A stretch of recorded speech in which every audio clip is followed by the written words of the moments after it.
Hello class 9th. Now in this video we will discuss here guidelines for writing the units. Unit को जब हम लिखते हैं तो हमें उसमें कौन कौन सी चीज़ों को दिमाग में रखना पड़ता है कि हम उस यूनिट को प्रॉपर वे में सारे रूल्स को फॉलो करते हुए हम लिख पाएं। तो चलिए समझते हैं कि जब हम यूनिट को लिखते हैं तो किन किन चीज़ों का ध्यान रखते हैं। तो इसमें चलिए वन बाय वन देखते हैं। फर्स्ट पॉइंट है हमारे पास कि सपोज अगर हमारा यूनिट जो है किसी भी साइंटिस्ट के नाम पर ना हो, सपोज अगर हमारा यूनिट किसी भी साइंटिस्ट के नाम पे ना हो, फॉर एग्जाम्पल जैसे न्यूटन किसके रिस्पेक्ट में दिया गया है, एन कैपिटल एन हम लिखते हैं जो कि न्यूटन के रिस्पेक्ट पे दिया है, जूल जो साइंटिस्ट के नाम पे है। अगर मान लीजिए कि हमारी ऐसी यूनिट है जो किसी भी साइंटिस्ट के नाम पे बिलोंग नहीं करती, फॉर एग्जाम्पल अगर मान लीजिए विच is not named after a scientist के नाम पे ये नहीं है।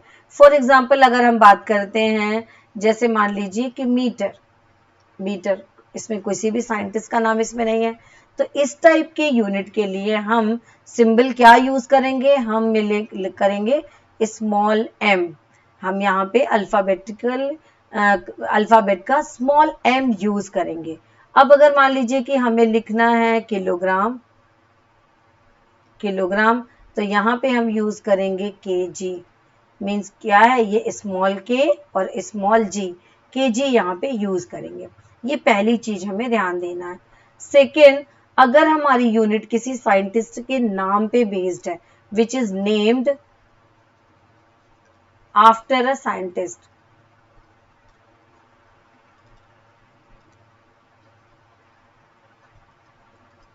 साइंटिस्ट के नाम पे है।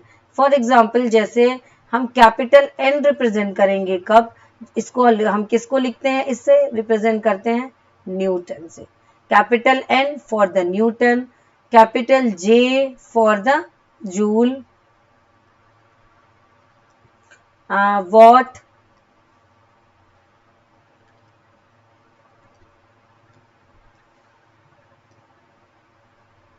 यहाँ पे W, capital W for a watt. इस तरीके से अगर हमें लिखना है पास्कल, PA किसके लिए हम यूज करते हैं, पास्कल के लिए। और अगर मान लीजिए हर्ट्ज लिखना है हमें, HZ किसके लिए रिप्रेजेंट करते हैं, हम हर्ट्ज के लिए हम रिप्रेजेंट करते हैं।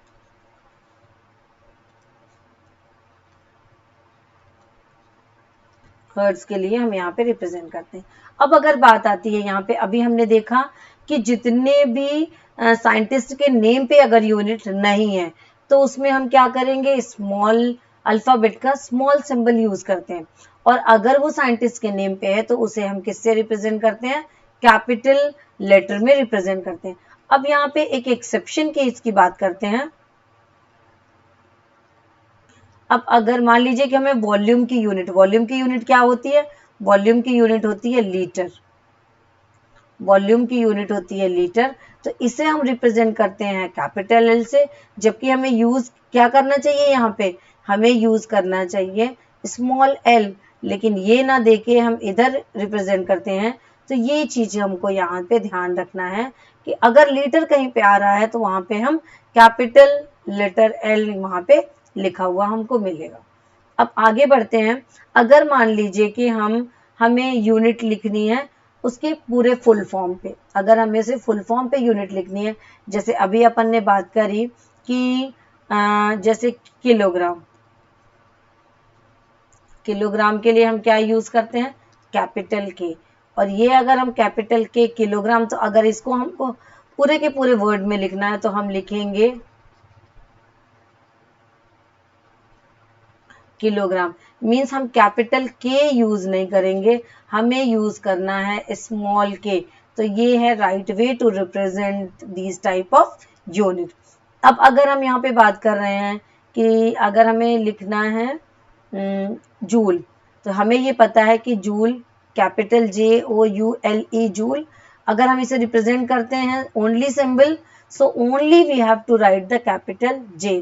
लेकिन अगर मुझे पूरी स्पेलिंग लिखना है तो मैं उसे लिखूंगी JOULE।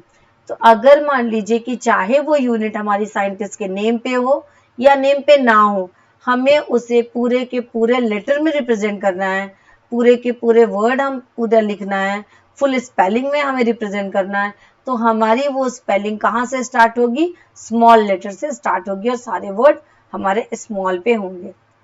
नेक्स्ट अपन देख लेते हैं कि मान लीजिए हमारे पास कंपाउंड यूनिट है। अब ये कंपाउंड यूनिट क्या है, सपोज अगर हमारे पास कंपाउंड यूनिट है, compound unit means more than 2 unit से मिला करके जब एक यूनिट को बनाते हैं। जैसे फॉर एग्जाम्पल टॉर्क, टॉर्क क्या होता है, फोर्स इनटू परपेंडिकुलर डिस्टेंस। तो फोर्स के लिए हम यूज करेंगे न्यूटन और डिस्टेंस के लिए हम यूज करेंगे मीटर। तो ये हो गया न्यूटन मीटर। तो हमें इसे रिप्रेजेंट कैसे करना है, so by the symbol we have to represent by the, क्या लगा सकते हैं, डॉट लगा सकते हैं, और क्या लगा सकते हैं, क्रॉस लगा सकते हैं, और leaving the space, leaving the space. 3 तरीके से हम इसे रिप्रेजेंट कर सकते हैं, डॉट लगा के, क्रॉस लगा के एंड लीविंग द स्पेस से हम इसे रिप्रेजेंट करते हैं। तो अगर इसे मुझे लिखना है तो मैं इसे रिप्रेजेंट करूंगी न्यूटन मीटर, और या रिप्रेजेंट करूंगी मैं न्यूटन इनटू मीटर, या रिप्रेजेंट करूंगी न्यूटन, इसमें थोड़ा सा स्पेस लगा करके न्यूटन मीटर। तो इस तरीके से हम इसे रिप्रेजेंट करते हैं। अब for example negative power is used for the compound unit. अगर किसी भी कंपाउंड के लिए नेगेटिव पावर यूज हो रही है तो उसकी क्या मीनिंग होती है, हम उसे किस तरीके से लिखते हैं। फॉर एग्जाम्पल अगर हम बात करें वेलोसिटी की, velocity, so what is the formula of the velocity, velocity distance upon time. अब डिस्टेंस के लिए हम यूनिट क्या रखेंगे, डिस्टेंस के लिए हम यूनिट करेंगे मीटर, डिस्टेंस के लिए हम यूनिट रखेंगे मीटर, और टाइम के लिए रखेंगे हम सेकेंड। तो ये क्या होगा, जब ये ऊपर जाएगा तो किस में चेंज हो जाएगा, मीटर सेकेंड माइनस 1। हम इस तरीके से इसे रिप्रेजेंट करेंगे। इसी में अगर हम ले लेते हैं, मान लीजिए हमने ले लिया जूल, इसी में ले लेते हैं हम पावर की यूनिट। चलिए बात करते हैं हम पावर की। तो पावर की यूनिट में क्या लिखेंगे हम, work upon time, work upon time. तो वर्क के लिए अगर हम दे रहे हैं यहाँ पे जूल, जूल 1 मिनट, इसे हम किस में रिप्रेजेंट करेंगे, स्मॉल में, जूल अपॉन क्या लिखेंगे, टाइम के लिए देंगे हम सेकेंड। तो इसे रिप्रेजेंट करने के लिए हमें लिखेंगे जूल सेकेंड माइनस 1। इस तरीके से हम इसे रिप्रेजेंट करेंगे।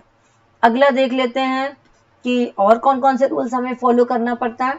मान लीजिए कि हमें फुल वर्ड में लिखना है और हमारे पास क्या है, प्लूरल फॉर्म की यूनिट है। जैसे मान लीजिए 10, 10 के लिए हम क्या करेंगे, 1 होगा तो मीटर, 10 के लिए मीटर्स अगर हमें लिखना है तो हम इसे मीटर्स, ये हमारा राइट वे है अगर हम पूरा का पूरा वर्ड यूज कर रहे हैं, फुल स्पेलिंग लिख रहे हैं। लेकिन अगर हम सिंबल से रिप्रेजेंट कर रहे हैं तो क्या हमें MS लिखना होगा, no, that is the wrong way, हमें केवल 10M लिखना है। अगर हम इस तरीके से लिखेंगे तो इसकी मीनिंग होती है मिली सेकेंड, तो यहाँ पे उसकी मीनिंग ही बदल जाएगी। तो अगर हम पूरा वर्ड लिखेंगे तो मीटर्स लिखेंगे, सिंबल लिखेंगे तो only small m we have to represent. अब आगे देखते हैं नेक्स्ट।